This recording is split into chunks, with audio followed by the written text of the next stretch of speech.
भारत की आबादी 140 करोड़ है और इसमें से 48% युवा है। आपको पता ही होगा बहुत सारे लोगों को। नौजवान पीढ़ी के लिए सबसे बड़ा मसला क्या होता है? रोजगार। राजस्थान में रोजगार की मांग करने वाले नौजवान सड़क पर उतर आए हैं। वैसे जहां भी चुनाव होता है ना, वहां ये चीजें बहुत ज्यादा सड़कों पर दिखने लगती हैं। यहां भी चुनाव बहुत दूर नहीं है। चुनावी सर्वेक्षणों में बेरोजगारी सबसे बड़े मुद्दे के तौर पर उभर कर आती है। भारत में बेरोजगारी और महंगाई, ये अगर दोनों समस्याओं को जोड़ लें तो आधी आबादी का ये सबसे बड़ा मसला है। राजस्थान में 28% लोगों की नजर में महंगाई चुनावी मुद्दा बनेगी, जबकि 27% लोग ये मानते हैं कि पब्लिक बेरोजगारी के कारण वोट करेगी, उसको देखकर वोट करेगी, उस मुद्दे पर वोट करेगी। भ्रष्टाचार को 10% और बुनियादी सुविधाओं को 5% लोग अपना मुद्दा मानते हैं, जबकि 30% लोग मानते हैं कि मुद्दा इनसे अलग होगा। तो क्या इस बार राजस्थान बेरोजगारी के मुद्दे पर ही वोट करेगा? रिपोर्ट देखिए, आपको समझ आ जाएगा।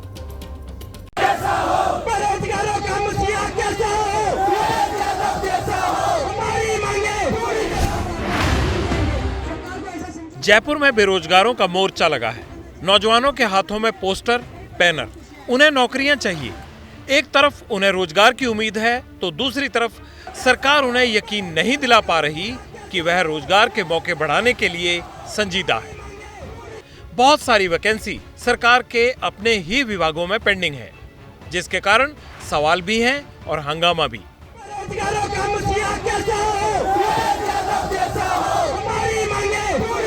8 से 10 भर्तियां थी जो इस साल एग्जाम होनी थी, जिनका कैलेंडर जारी हुआ था और इसमें हजारों युवा बेरोजगारों को रोजगार मिलता। लेकिन पेपर लीक के चलते युवा तो परेशान थे ही, लेकिन साथ में कैलेंडर बदला गया। सवाल है बोर्ड की पारदर्शिता पर, बोर्ड के जो कार्यशैली पर सवाल है। हम लगातार मांग करें कि जो प्रक्रियाधीन भर्तियां हैं उनको आचार संहिता से पहले ज्वाइनिंग दी जाए और जो भर्ती परीक्षा को कैलेंडर जारी है उनको समय पर उनकी एग्जाम करवाई जाए।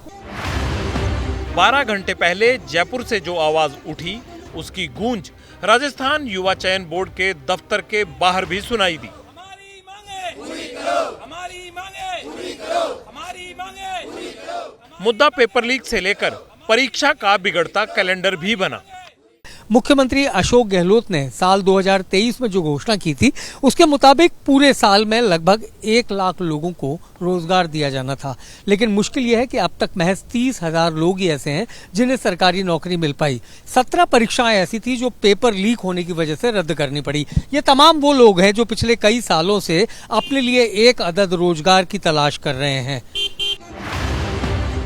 जयपुर में आज दूसरा दिन है जब बेरोजगार नौजवानों का प्रदर्शन जारी है। वे गहलोत सरकार को उन्हीं का घोषणा पत्र याद दिला रहे हैं। गहलोत ने कहा था 1 लाख नौकरियां दिलवाएंगे। अब पूछा जा रहा है, क्या हुआ तेरा वादा? आप कब से प्रतियोगी परीक्षा दे रहे हैं? सर मैं 2018 से बीएड करी थी मैंने, उस समय से मैं तैयारी कर रहा हूँ सर। आपका सिलेक्शन हो गया था? सिलेक्शन क्या सर, हमारा रिजल्ट ही आया था और तभी हम एग्जाम होने के तुरंत बाद हमको पता चला है कि पेपर आउट हो चुका है। फिर वो प्रक्रिया चलती रही, सरकार लेट लतीफ करती रही। जब धरना प्रदर्शन किया गया तब जाकर सरकार ने किया भर्ती रद्द करी सर। फिर उसके बाद आपका क्या हुआ? बेरोजगार की बेरोजगारी सर। बेरोजगारों का आंदोलन राजस्थान में चुनावी मुद्दा बन सकता है। जगह जगह पर प्रदर्शन हो रहे हैं। मुद्दा पेपर लीक का भी है, जिससे कई युवाओं की नौकरी बार बार अटकती है। आगे क्या होगा, सरकार क्या कर रही है, ये हमने कर्मचारी चयन बोर्ड से भी पूछा। हम चाहते थे कि जो भी हम एग्जाम्स कराएं, पेपर कराएं, वो हमारा बिल्कुल फुल प्रूफ हो और कोई कमी ना रह जाए। इसी वजह से हमने चाहते थे कि जो भी हम आगे एग्जाम कराएंगे उनको पूरी मजबूती से कराया जाए। तो हमने कोशिश करें, एनालिसिस किया है हमने कि कहाँ पर कमियाँ होती और हम उन कमियों को पूरा फोकस करके चेक करके उस पर एक्शन ले रहे हैं कि अभी जो भी नेक्स्ट पर्चे होंगे उनमें ऐसा संभावना बिल्कुल नहीं होगी। साहब ने बात वक्त पर छोड़ दी। बेरोजगार ऐसे में क्या करेंगे, क्योंकि बातों से किसी का पेट नहीं भरता। बेरोजगार नौजवानों का तो बिल्कुल भी नहीं। हमारी मांगे पूरी करो, हमारी मांगे पूरी करो, हमारी मांगे पूरी करो। पत्रकारिता कोई इमोशन नहीं है, ना अपना कोई ज्ञान देना है और ना कोई विचार थोपना है। पत्रकारिता क्या है? पत्रकारिता का मतलब है सही जानकारी इकट्ठा करना और तथ्य बताना।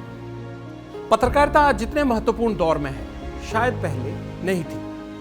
इस दौर से निकलने के लिए सिर्फ सच दिखाने की जरूरत है, वो सच जो आपके हित को आगे रखे। इसलिए अब रात 9 बजे प्राइम टाइम नहीं होगा, ये आपका टाइम है। जगविंदर पटियाल के साथ देखिए पब्लिक इंटरेस्ट सोमवार से शुक्रवार रात 9 बजे सिर्फ एबीपी न्यूज पर। एबीपी न्यूज आपको रखे आगे।